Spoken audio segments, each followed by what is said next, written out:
keeping scrap wood around in case of emergency saves a ton of money in the long run. I'm a big proponent of scrap wood, and I also make lots of mistakes. Every project that I do, it doesn't matter. I know I'm gonna make mistakes, but hopefully with each project, I make less and less mistakes.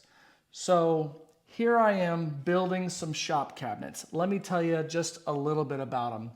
Number one, they're shop cabinets. They're not kitchen cabinets. They're not bathroom cabinets. So I can make mistakes. I can cut corners. It has nothing to do with the resale of the home. When I leave this place, when I move someday, I'm taking these cabinets with me. I put a lot of sweat equity into these, and I'm proud of them. They're not done yet, but I'm proud of them, and I'm proud of what they're gonna look like. So, having said that, yes, I am cutting some corners. The grain isn't all gonna go in the right direction. I'm using a combination of new plywood and scrap plywood to be able to save a bunch of money to put these together. I'm gonna put a little pizzazz with some paint on them, but I have made a very annoying mistake, and I'm gonna show you what I did and what I'm gonna do to fix it. So traditionally, or maybe not traditionally, but a lot of cabinet makers will use the back paneling to be a 1/4 inch thick.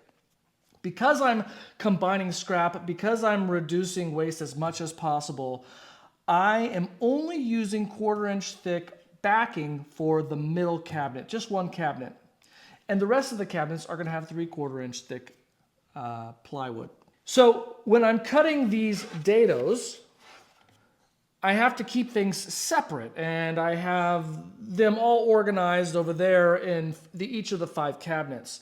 And I went and grabbed all of the tops and the bottoms and the sides and put them all over here. So I was like, okay, these are the ones I'm gonna cut the 3/4 inch dado, and then that one cabinet, I'm gonna leave those pieces aside and just cut the 1/4 inch dado for those, because that's what I'm gonna do, how I'm gonna join them all together.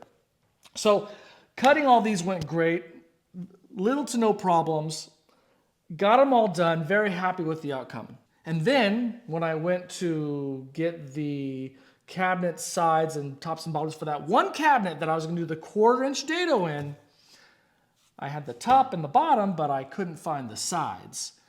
And then I realized that these are the sides to that middle cabinet, and these 3/4 inch dados should have been a 1/4 inch.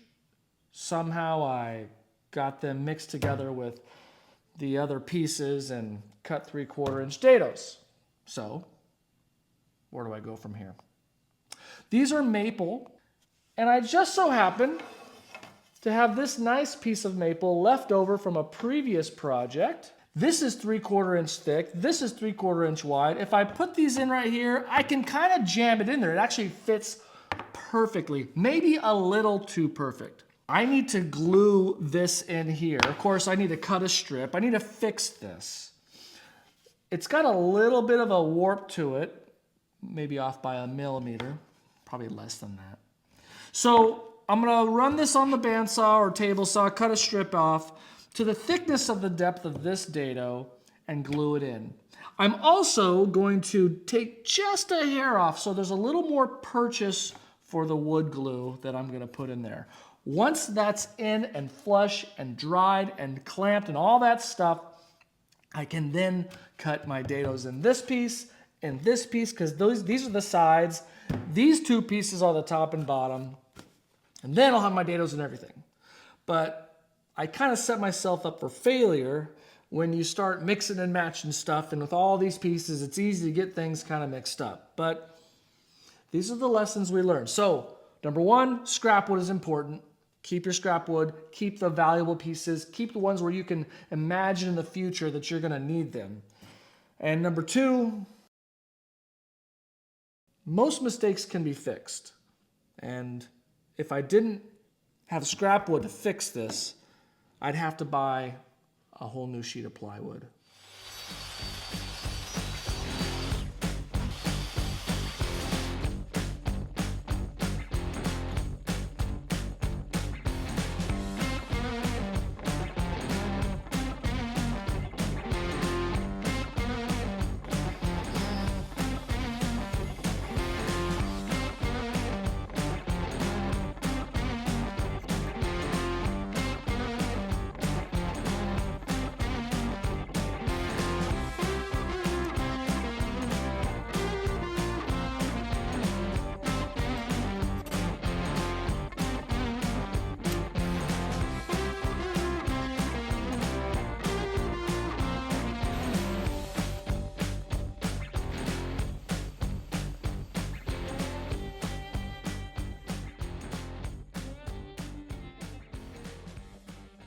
it's cases like these where having scrap wood around really comes in handy. So pick and choose those important pieces that you think might come in handy.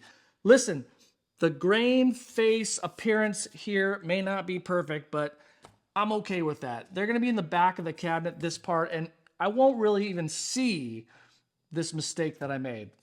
Maybe I will, because I know what was there. But regardless, I'm building these cabinets, and I got a whole nother video I'm gonna be releasing on these. I'm gonna put it right there. So check that out. But in the meantime, I got another video handpicked just for you. Watch that as well. And check out the other videos on the channel. I'll talk to you later.